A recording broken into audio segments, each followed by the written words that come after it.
Dicen que el dinero revela la verdadera naturaleza de las personas, pero aquella noche, en un restaurante discreto de Manhattan, fue una camarera con delantal manchado de café quien desenmascaró el alma de un multimillonario. Él dejó $5 sobre la mesa. Solo 5.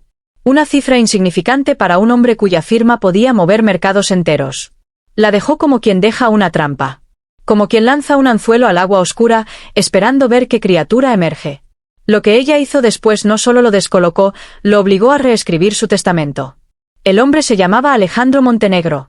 Fundador del coloso tecnológico Montenegro Global Systems, aparecía regularmente en la lista de multimillonarios de revistas financieras. Sus socios lo describían como brillante. Sus competidores, como despiadado. Y sus exesposas, como incapaz de amar algo que no pudiera comprar. Aquella noche no estaba allí por hambre. Estaba aburrido. Y los hombres aburridos con poder suelen hacer experimentos peligrosos. El restaurante, la última copa, no era lujoso. Tenía luces cálidas, mesas apretadas y ese aroma constante a pan recién horneado. Alejandro había elegido el lugar deliberadamente. Quería anonimato, un entorno donde nadie supiera quién era. La camarera se llamaba Lucía Herrera.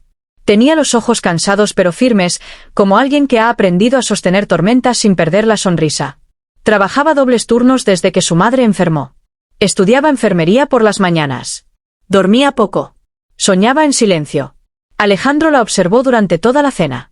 Vio cómo ayudaba a un anciano a cortar su carne.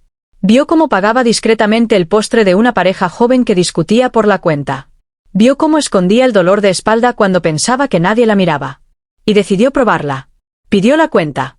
$1.200 en vino, carne importada y un postre que apenas tocó. Cuando Lucía regresó con el recibo, él firmó sin mirarla y dejó $5 de propina. 5.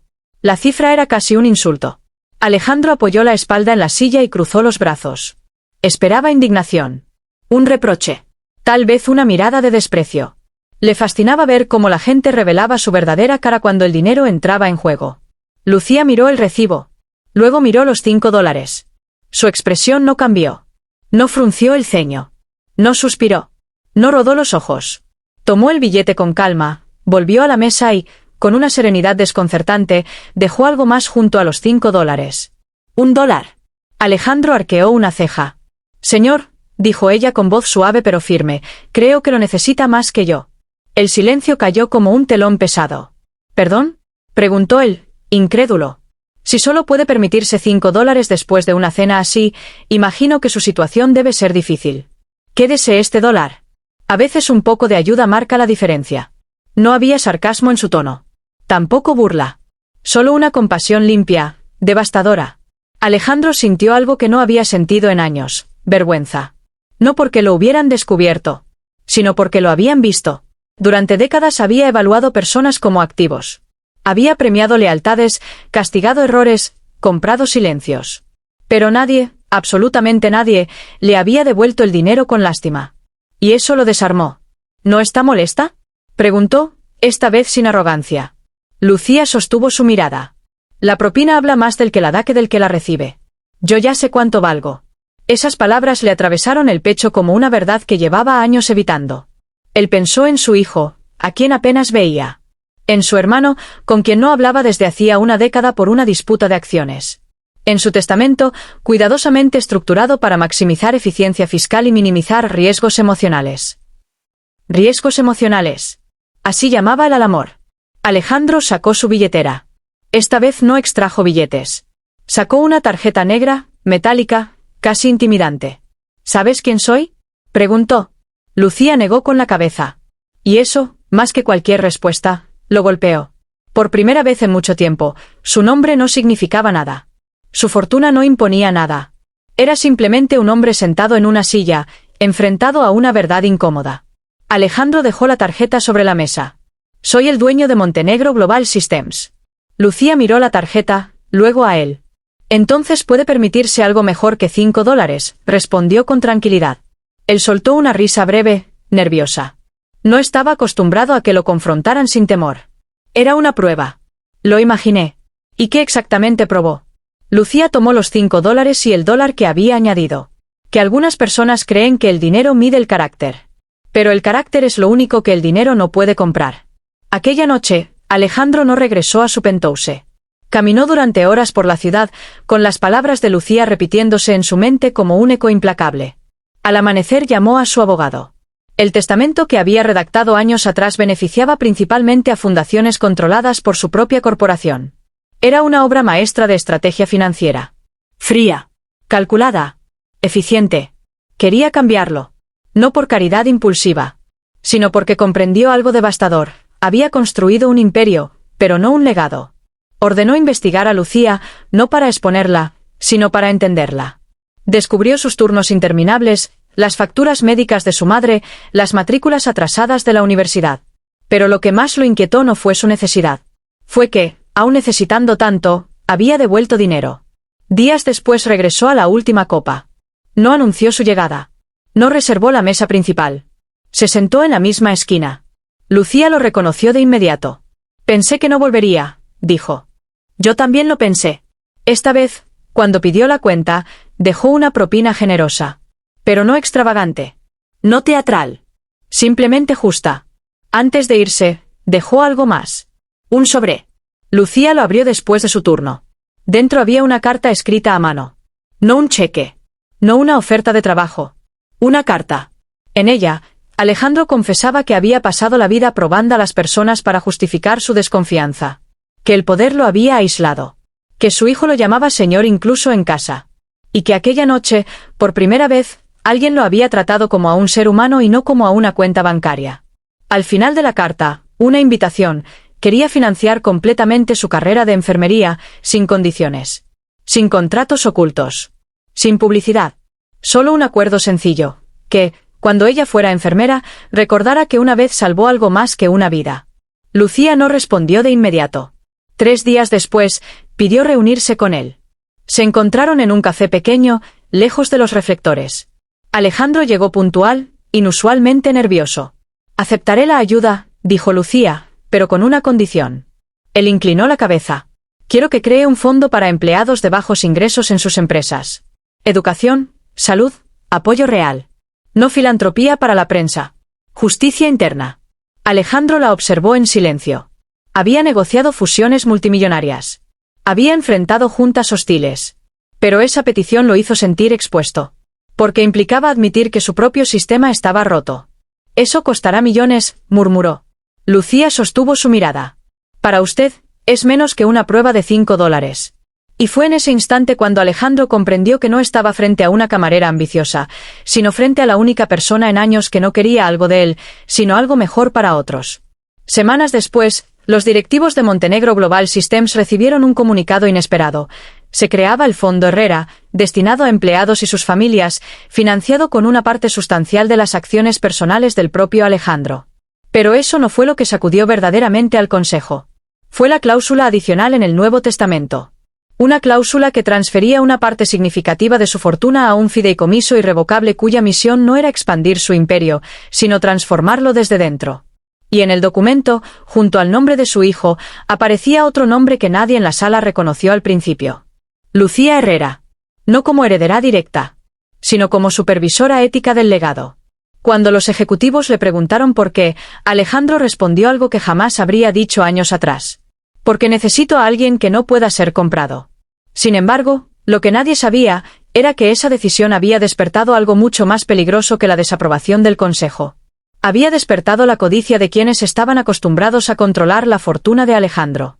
Y mientras Lucía terminaba su turno una noche lluviosa, sin imaginar que su nombre ya circulaba en salas privadas donde se movían miles de millones, un automóvil negro se estacionó lentamente frente al restaurante. La puerta trasera se abrió. Y alguien bajó con una carpeta en la mano, observando el letrero iluminado de la última copa como si estuviera evaluando cuánto costaría destruirlo.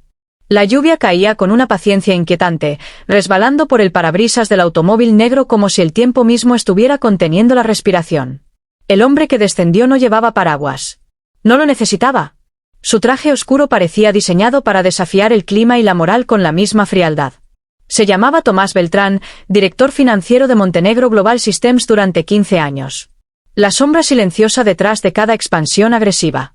El arquitecto de los mecanismos invisibles que mantenían el poder concentrado donde siempre había estado. En sus manos llevaba una carpeta delgada. Dentro, documentos, cifras, proyecciones. Y una amenaza. Observó el restaurante con una leve mueca de desprecio. No entendía cómo un lugar así había logrado infiltrarse en la mente del hombre más calculador que conocía. Para él, todo tenía un precio. Y si no lo tenía, era porque aún no había sido tasado correctamente. Cuando Lucía salió por la puerta trasera, acomodándose la chaqueta para protegerse del frío, lo vio apoyado contra el coche. ¿Lucía Herrera?, preguntó con una cortesía que no alcanzaba a tocar sus ojos. Ella dudó un instante, pero asintió. «Trabajo con el señor Montenegro», continuó. «Necesitamos hablar». Lucía sintió una tensión sutil, como cuando el aire cambia antes de una tormenta más fuerte. «Si es sobre el fondo para empleados, no soy portavoz de nada», respondió con calma. Tomás esbozó una sonrisa breve. «Justamente de eso se trata». Abrió la carpeta y extrajo un documento. El nuevo fideicomiso. Su nombre aparece en un rol delicado. Supervisión ética. Acceso a auditorías internas. Derecho a veto en determinadas decisiones de inversión. Lucía no dijo nada, pero su silencio no era sumisión. Era análisis. Eso altera equilibrios importantes, añadió él. Hay accionistas que no están cómodos. Si las decisiones son correctas, no deberían temer supervisión, contestó ella. Tomás inclinó levemente la cabeza. Señorita Herrera, el mundo corporativo no funciona con ideales. Funciona con poder. Y usted, sin darse cuenta, está alterando una estructura que genera miles de millones. La lluvia intensificó su ritmo, golpeando el asfalto con insistencia. No pedí ese cargo, dijo Lucía. Fue decisión de Alejandro. Las decisiones pueden revisarse. Ahí estaba la amenaza, finalmente desnuda. Tomás dio un paso más cerca. Podemos ofrecerle algo mejor. Una suma considerable. Suficiente para pagar su carrera, el tratamiento de su madre, comprar una casa y renunciar discretamente a cualquier participación en el fideicomiso. Lucía lo miró fijamente. Está intentando comprar mi silencio o mi conciencia. Estoy intentando preservar estabilidad. Ella negó con la cabeza suavemente. La estabilidad que depende de ocultar cosas no es estabilidad. Es miedo. Tomás cerró la carpeta con un gesto seco. Piénselo bien. El señor Montenegro es volátil. Hoy la admira. Mañana podría cansarse. Nosotros, en cambio, ofrecemos seguridad tangible. Lucía dio un paso atrás, marcando distancia. Si su seguridad depende de que yo me aparte, entonces el problema no soy yo. Tomás la observó unos segundos más, evaluando. Luego regresó al automóvil sin despedirse. La puerta se cerró con un sonido sordo y el coche desapareció entre las luces húmedas de la avenida. Esa misma noche, Alejandro recibió una llamada. La abordé, dijo Tomás al otro lado de la línea. Silencio. ¿Y? No aceptó.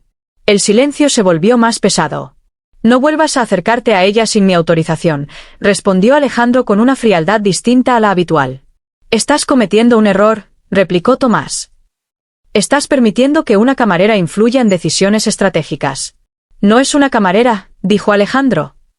Es la única persona en esta historia que no intenta manipularme. Colgó. Pero incluso mientras defendía su decisión, una inquietud comenzaba a crecer en su interior. Porque conocía a Tomás. Y sabía que los hombres que construyen imperios financieros no se retiran después de un no. Al día siguiente, varios medios económicos publicaron artículos cuestionando la inestabilidad interna de Montenegro Global Systems. Fuentes anónimas hablaban de cambios impulsivos en la gobernanza. De riesgos innecesarios. Las acciones cayeron un 3% en horas. El Consejo solicitó una reunión urgente. En la sala de juntas, el ambiente era eléctrico. Pantallas mostrando gráficas descendentes. Rostros tensos. Esto es consecuencia directa de tu decisión, acusó uno de los directivos. Es consecuencia de filtraciones interesadas, respondió Alejandro. ¿Vas a poner en riesgo el valor de mercado por una cuestión moral? Alejandro observó la mesa larga de madera pulida. Durante años había dominado esas reuniones con lógica implacable. Pero ahora algo había cambiado. Si el valor de mercado depende de prácticas que no soportan transparencia, entonces ya estaba en riesgo, dijo finalmente. Las palabras resonaron con una fuerza inesperada. Mientras tanto, Lucía comenzaba a notar pequeñas cosas. Clientes habituales que dejaban de ir. Un inspector sanitario que apareció sin previo aviso. Comentarios ambiguos del dueño del restaurante sobre presiones externas. No era coincidencia. Una noche, al salir, encontró el letrero del restaurante parcialmente dañado. No destruido. Solo lo suficiente para enviar un mensaje.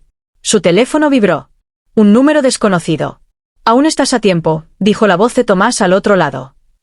Las consecuencias apenas comienzan. Lucía respiró hondo. Si destruir un restaurante es su forma de demostrar poder, entonces confirma que el fondo es necesario. No entiendes la magnitud de las fuerzas que estás enfrentando. Tal vez no, respondió ella. Pero ustedes tampoco entienden algo. Hubo un breve silencio. ¿Qué cosa? Que yo no tengo nada que perder. Y esa era la verdad más peligrosa de todas. Porque Alejandro, por primera vez, sí tenía algo que perder. No solo acciones, no solo reputación, sino la posibilidad de convertirse en alguien diferente. Esa misma noche, revisando informes financieros en su estudio, descubrió transferencias sospechosas realizadas meses atrás. Movimientos sutiles, ingeniosos, diseñados para pasar desapercibidos, firmados por Tomás Beltrán. La carpeta que el director financiero había llevado bajo la lluvia no contenía solo amenazas. Contenía miedo. Y ahora Alejandro tenía en sus manos pruebas que podían destruir la carrera del hombre que había sido su aliado más cercano. Pero exponerlo significaría desatar una guerra abierta dentro de la corporación. Una guerra que inevitablemente arrastraría a Lucía al centro del huracán. Mientras el reloj marcaba las 2 de la madrugada, Alejandro tomó su teléfono y marcó el número de su abogado. «Prepara todo», dijo con voz baja. «Si vamos a hacerlo, lo haremos completo». Colgó y se quedó mirando la ciudad iluminada desde lo alto del ventanal. En algún punto, muy abajo, Lucía caminaba hacia su apartamento sin saber que en las próximas 48 horas su vida cambiaría de una manera irreversible. Y que la prueba de $5 había evolucionado en algo mucho más grande que una lección de carácter. Se había convertido en una batalla por el alma de un imperio. A la mañana siguiente, antes de que el sol terminara de elevarse entre los rascacielos, los servidores internos de Montenegro Global Systems comenzaron a enviar alertas silenciosas. Accesos inusuales. Intentos de extracción de datos. Protocolos de seguridad activados en cascada. Alejandro no se sorprendió. Sabía que, si Tomás percibía peligro, no se limitaría a defenderse. Atacaría. En el piso 48, la sala de crisis se llenó en minutos. Pantallas encendidas, expertos en ciberseguridad tecleando con urgencia, asesores legales murmurando escenarios posibles. Están intentando copiar archivos históricos de auditoría, informó la jefa de sistemas. «Es una extracción masiva. ¿Origen?», preguntó Alejandro. Ella dudó un segundo. «Credenciales internas. Nivel ejecutivo». No necesitaba más explicación. Mientras tanto, Lucía se encontraba en el hospital público donde realizaba sus prácticas. Sostenía la mano de una paciente anciana que temblaba antes de una intervención menor. Su voz era suave, firme, como la noche en que enfrentó a un multimillonario sin saberlo. Su teléfono vibró insistentemente en el bolsillo de su uniforme, pero no lo miró hasta salir al pasillo. 17 llamadas perdidas. 3 mensajes de un número desconocido. Uno de Alejandro. El mensaje era breve: «Necesitamos hablar. Ahora». Sintió un escalofrío que no tenía nada que ver con el aire acondicionado del hospital. En ese mismo instante, en una oficina privada a pocos kilómetros, Tomás Beltrán observaba una pantalla con expresión tensa. La extracción de datos no era solo un acto defensivo. Era un seguro. Si Alejandro decidía hundirlo, él arrastraría a la empresa completa. Plan B, ordenó a su asistente. Minutos después, varios periodistas económicos recibieron un paquete anónimo con documentos cuidadosamente seleccionados. Fragmentos reales, mezclados con interpretaciones manipuladas. Suficientes para sembrar duda. Suficientes para generar pánico. Al mediodía, los titulares explotaron. Posible malversación en Montenegro Global Systems. Nuevo fideicomiso bajo sospecha. ¿Influencia externa en decisiones corporativas? El nombre de Lucía Herrera apareció por primera vez en un artículo financiero. Sin contexto. Sin historia. Solo insinuación. Alejandro la esperaba en su oficina cuando ella llegó. No había escoltas visibles, pero la tensión era palpable. «Lo siento», fue lo primero que dijo él. Lucía dejó su bolso sobre la silla sin sentarse. «¿Qué está pasando?». Alejandro le mostró los titulares en la pantalla. Ella los leyó en silencio. Su nombre parecía ajeno, como si perteneciera a otra persona. «Quieren desacreditar el fondo», explicó Alejandro. «Y para eso necesitan desacreditarte a ti». Lucía levantó la vista. «¿Hiciste algo ilegal?». La pregunta no tenía acusación. Solo necesidad de claridad. «No». Ella asintió una sola vez. «Entonces no me preocupa». Alejandro la observó con una mezcla de admiración y temor. «Debería preocuparte. Pueden investigar tu vida entera. Tus cuentas, tu familia, tu pasado. Lucía respiró hondo. Mi vida es simple. Trabajo, estudio, cuido a mi madre. No encontrarán nada. Él se acercó al ventanal. No se trata solo de encontrar. Se trata de construir narrativas. Como si sus palabras invocaran el siguiente golpe, el teléfono de Alejandro vibró. Era su hijo. Rara vez llamaba. Papá, ¿qué está pasando?, preguntó una voz joven, cargada de confusión. En la universidad todos hablan de un escándalo. Dicen que estás siendo manipulado. Alejandro cerró los ojos un segundo. Estoy intentando hacer lo correcto. Hubo silencio al otro lado. No sé si alguna vez te he escuchado decir eso así. La frase lo atravesó más que cualquier titular. Después de colgar, se giró hacia Lucía. Van a convocar una junta extraordinaria esta noche. Intentarán forzar mi renuncia. Ella lo miró fijamente. ¿Y si renuncias? La pregunta lo descolocó. ¿Crees que debería? Creo que deberías preguntarte por qué empezaste esto. Si era para limpiar tu conciencia o para cambiar algo real. El peso de esas palabras fue mayor que cualquier presión del consejo. En paralelo, Tomás recibió noticias inquietantes. El intento de extracción masiva había sido contenido. Y peor aún, los registros demostraban que él había autorizado accesos irregulares meses atrás. El seguro comenzaba a convertirse en evidencia. La junta extraordinaria fue convocada a las 8 de la noche. Los accionistas principales se conectaron desde distintas partes del mundo. La tensión era casi tangible a través de las pantallas. Señores, comenzó uno de los consejeros, la estabilidad de esta compañía está en juego. Las decisiones recientes del señor Montenegro han generado volatilidad significativa. Alejandro escuchó sin interrumpir. Cuando le dieron la palabra, no mostró las gráficas de crecimiento. No habló de expansión internacional. No utilizó su habitual retórica estratégica. Durante años, dijo con calma, maximizamos beneficios ignorando costos humanos que no aparecían en los balances. El fondo que propuse no es caridad. Es corrección. Algunos accionistas rodaron los ojos. Otros permanecieron impasibles. Y las acusaciones recientes, continuó, no son más que intentos de proteger prácticas que ya no estoy dispuesto a tolerar. En ese momento, proyectó en la pantalla interna los registros de transferencias sospechosas. El nombre de Tomás Beltrán apareció en varias autorizaciones clave. Un murmullo recorrió la reunión. Tomás, conectado desde su oficina, mantuvo el rostro inmóvil. Esto es una interpretación sesgada, replicó. Movimientos estratégicos aprobados en su momento. Sin conocimiento pleno del consejo, respondió Alejandro. El intercambio se volvió técnico, denso, cargado de cifras y fechas. Pero debajo de la superficie, la lucha era otra, control contra transformación.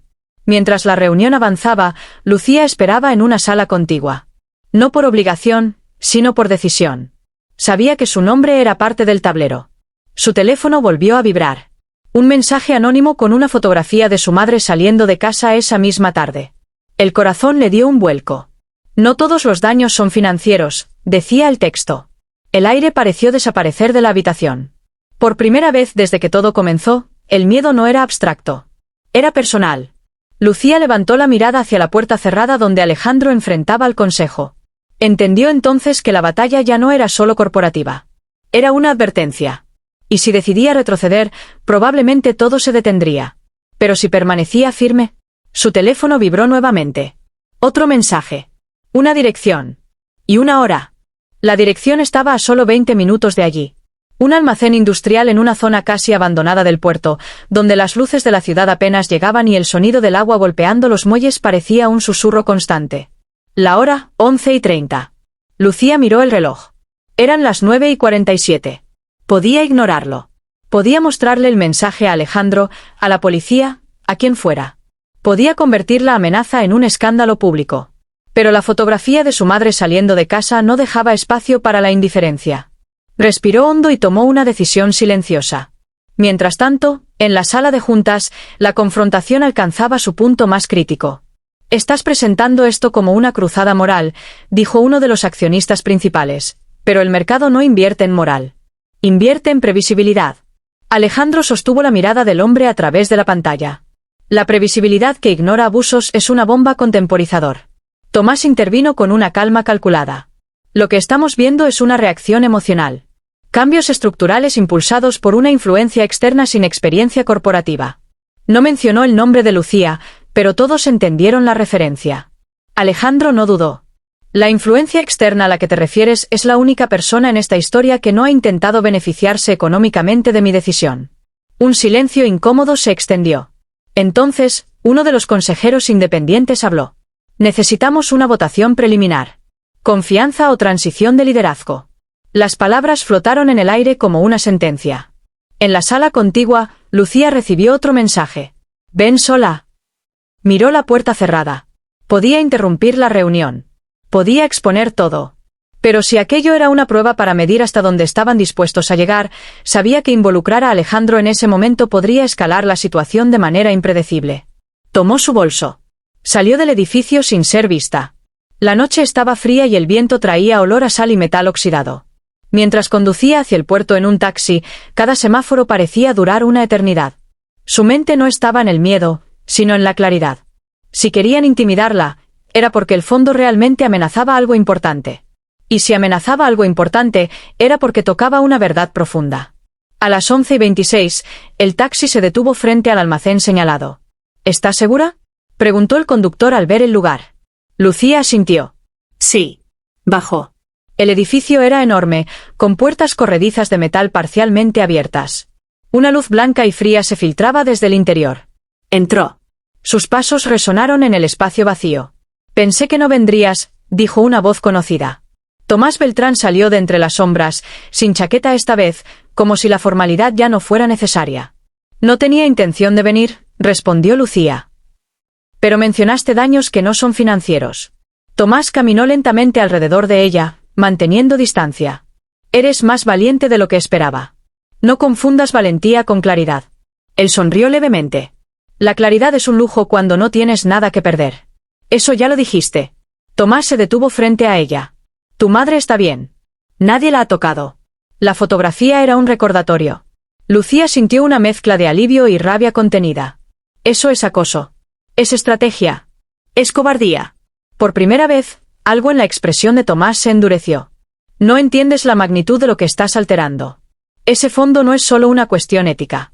Si se implementa con la transparencia que propone Alejandro, saldrán a la luz prácticas que podrían desencadenar investigaciones federales. Demandas colectivas. Multas multimillonarias. Entonces deberían haber hecho las cosas bien desde el principio. Así no funciona el mundo real. Lucía dio un paso hacia él. El mundo real cambia cuando alguien deja de aceptarlo como inevitable. Tomás la observó en silencio, evaluando nuevamente. Te haré una última oferta. No dinero. Protección. Sal del país por un tiempo. Beca completa en Europa. Vida nueva. Sin ruido. Sin riesgos. Lucía negó con la cabeza. No necesito huir de algo que no hice. En ese instante, su teléfono vibró. Era Alejandro. Ignoró la llamada. Tomás lo notó. Él no podrá protegerte si esto escala. No necesito que me proteja. Necesito que haga lo correcto. ¿Y si lo correcto destruye todo lo que ha construido? Lucía sostuvo su mirada sin parpadear. Entonces lo que construyó nunca fue sólido. Un ruido metálico interrumpió el momento. La puerta del almacén se abrió de golpe. Alejandro entró acompañado por 2 miembros de seguridad. Su mirada fue directa hacia Lucía. ¿Estás bien? Ella asintió. Tomás soltó una risa breve. Imprudente, Alejandro. Esto parece una escena dramática innecesaria. Rastreé su teléfono, dijo Alejandro sin apartar la vista de él. Y grabé los últimos 20 minutos. El silencio que siguió fue denso. Tomás no mostró sorpresa, pero su mandíbula se tensó levemente. ¿Amenazas veladas? ¿Coacción? Continuó Alejandro. No es buena imagen para un director financiero bajo investigación. ¿Estás jugando con fuego?, respondió Tomás. No. Estoy apagándolo. Alejandro dio un paso al frente. La votación preliminar terminó hace 10 minutos. El Consejo decidió mantenerme en el cargo hasta concluir la auditoría completa. Por primera vez, una grieta real apareció en la compostura de Tomás. Eso es temporal. Lo suficiente. Alejandro miró a Lucía. Esto se acabó. Pero ella sabía que no era tan simple. Porque hombres como Tomás no construyen redes de poder durante 15 años para abandonarlas en una noche. Tomás cerró la distancia final entre ellos, lo suficiente para que sus palabras fueran apenas un susurro. Crees que ganaste porque tienes grabaciones y votos temporales. Pero el mercado es más implacable que cualquier junta directiva. Si los inversionistas perciben inestabilidad, retirarán capital. Y cuando eso ocurra, no necesitaré amenazas. Se alejó unos pasos. El imperio caerá por su propio peso. Y salió del almacén sin mirar atrás. El sonido de la puerta cerrándose resonó como un presagio. Lucía exhaló lentamente. Esto no terminó, dijo. Alejandro la miró, consciente de la verdad en sus palabras. Su teléfono vibró casi de inmediato. Una notificación urgente del mercado asiático. Las acciones de Montenegro Global Systems acababan de caer un 9% en operaciones nocturnas. Y junto al reporte financiero, un nuevo titular comenzaba a circular en redes. Posible investigación federal en puerta. Alejandro levantó la vista hacia Lucía, entendiendo que la batalla había cambiado de escenario. Ya no era solo interna. Era pública. Y el próximo movimiento no dependería únicamente de ellos. Porque en algún despacho gubernamental, alguien acababa de abrir un expediente con el nombre de Montenegro Global Systems en la portada. Y dentro, una nota adhesiva con una sola palabra escrita en tinta roja. Prioridad. La palabra prioridad no era solo tinta roja sobre una carpeta gris. Era el eco inevitable de años de decisiones pospuestas. Era la consecuencia de cada cifra inflada, de cada silencio comprado, de cada informe maquillado. Cuando el expediente comenzó a moverse en oficinas federales, el mercado reaccionó con brutal honestidad. Las acciones siguieron cayendo. Los analistas hablaron de incertidumbre estructural. Los inversionistas más nerviosos comenzaron a vender. Pero algo inesperado ocurrió. Mientras los titulares tradicionales sembraban duda, miles de empleados de Montenegro Global Systems comenzaron a compartir historias en redes internas. Historias de jornadas interminables. De beneficios prometidos y nunca entregados. De departamentos presionados para reducir costos a cualquier precio. Y también historias nuevas. Historias del Fondo Herrera. De familias que, por primera vez, recibían apoyo médico real. De trabajadores que podían pagar matrículas universitarias. De turnos reorganizados para evitar agotamiento extremo. La narrativa dejó de ser controlada por ejecutivos. Se volvió humana. Alejandro observaba todo desde su oficina, ya no con la obsesión por el valor bursátil, sino con una comprensión distinta. El imperio que había construido estaba siendo desmantelado, sí, pero no por enemigos externos, sino por la verdad. El gobierno anunció formalmente la investigación. Tomás Beltrán fue llamado a declarar. Las transferencias sospechosas, los accesos irregulares, las maniobras opacas comenzaron a salir a la luz con precisión quirúrgica. En una audiencia preliminar, frente a cámaras y micrófonos, Tomás intentó presentarse como un ejecutivo pragmático atrapado en decisiones colectivas. Pero las grabaciones del almacén, las amenazas veladas, el intento de intimidación a Lucía, demolieron su credibilidad. La imagen del hombre imperturbable se quebró. Y con ella, una parte del antiguo sistema.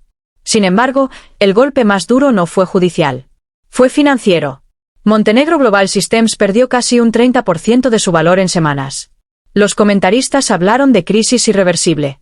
Algunos exigieron la renuncia inmediata de Alejandro. Y entonces, en una conferencia que fue transmitida en vivo a nivel mundial, Alejandro Montenegro hizo algo que jamás había hecho en toda su carrera. No defendió cifras. No atacó a competidores. No culpó al mercado. Se responsabilizó. Durante años, dijo frente a las cámaras, prioricé el crecimiento por encima de la integridad. Creí que la eficiencia justificaba silencios incómodos.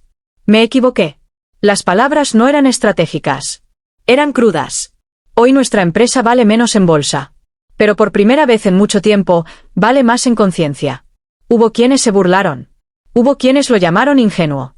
Pero hubo también algo más poderoso, empleados que aplaudieron desde sus oficinas. Clientes que decidieron no abandonar la marca. Inversionistas de largo plazo que entendieron que la transparencia, aunque costosa al inicio, era el único terreno sólido. La investigación federal concluyó meses después con multas significativas y reformas obligatorias. Tomás enfrentó cargos formales y quedó inhabilitado para ejercer cargos directivos. Pero lo verdaderamente transformador no fue el castigo. Fue el cambio estructural. El Fondo Herrera se convirtió en modelo para otras corporaciones. Universidades comenzaron a estudiar el caso como ejemplo de gobernanza ética. Y el nombre de Lucía, que alguna vez apareció como insinuación en un titular malicioso, ahora era mencionado en foros empresariales como símbolo de integridad innegociable. Lucía terminó su carrera de enfermería sin abandonar su rol como supervisora ética. Nunca aceptó privilegios excesivos. Nunca se mudó a mansiones. Siguió trabajando turnos, aunque ya no dobles. Un día, mientras recorría el hospital donde ahora era enfermera titulada, se encontró con Alejandro sentado en la sala de espera. No llevaba traje de diseñador. No había escoltas. Solo un hombre esperando resultados médicos. ¿Todo bien?, preguntó ella. Él sonrió con una serenidad que antes no conocía. Chequeo anual. Estoy aprendiendo a cuidar lo que importa. Se sentaron juntos unos minutos en silencio. ¿Te arrepientes?, preguntó Lucía finalmente. Alejandro pensó antes de responder. Perdí miles de millones en valor temporal. Perdí aliados poderosos. Perdí la imagen de invulnerabilidad que construí durante décadas. La miró. Pero recuperé a mi hijo. Me llamó papá la semana pasada. No, señor. Lucía sonrió. En ese instante, Alejandro comprendió algo que ninguna gráfica podía mostrar. El verdadero legado no se mide en activos transferidos, sino en vidas transformadas. Meses después, en una ceremonia discreta, anunció la versión definitiva de su testamento. No era un documento frío lleno de cláusulas defensivas. Era una declaración de principios. Una parte significativa de su fortuna quedaba destinada a sostener programas internos de justicia laboral. Otra, a educación y salud en comunidades olvidadas. Y el control no recaía en ejecutivos tradicionales, sino en un consejo mixto donde empleados, expertos independientes y Lucía tenían voz real. Cuando un periodista le preguntó qué lo había llevado a cambiar, Alejandro no habló de investigaciones ni de crisis. Contó una historia simple. Una noche. Una cena costosa. $5. Y una camarera que le devolvió $1 con compasión. Ese fue el momento en que entendí, dijo ante las cámaras, que el dinero puede comprar obediencia, silencio, incluso admiración, pero nunca carácter. La historia se volvió viral. Pero no por el escándalo, sino por la lección. Porque millones de personas entendieron algo esencial: el poder no se demuestra probando la dignidad de otros, sino enfrentando la propia. Años después, cuando Montenegro Global Systems volvió a crecer, más lentamente, pero con bases más sólidas, muchos analistas coincidieron en algo inesperado. La crisis no había destruido el imperio. Lo había purificado. Y todo comenzó con un experimento arrogante de $5. Lo que Alejandro intentó usar como prueba para medir a una camarera, terminó siendo el examen que reveló quién era él realmente. Porque al final, no fue la fortuna la que escribió su legado. Fue la respuesta de una mujer que sabía cuánto valía, incluso cuando alguien intentó reducirla a $5.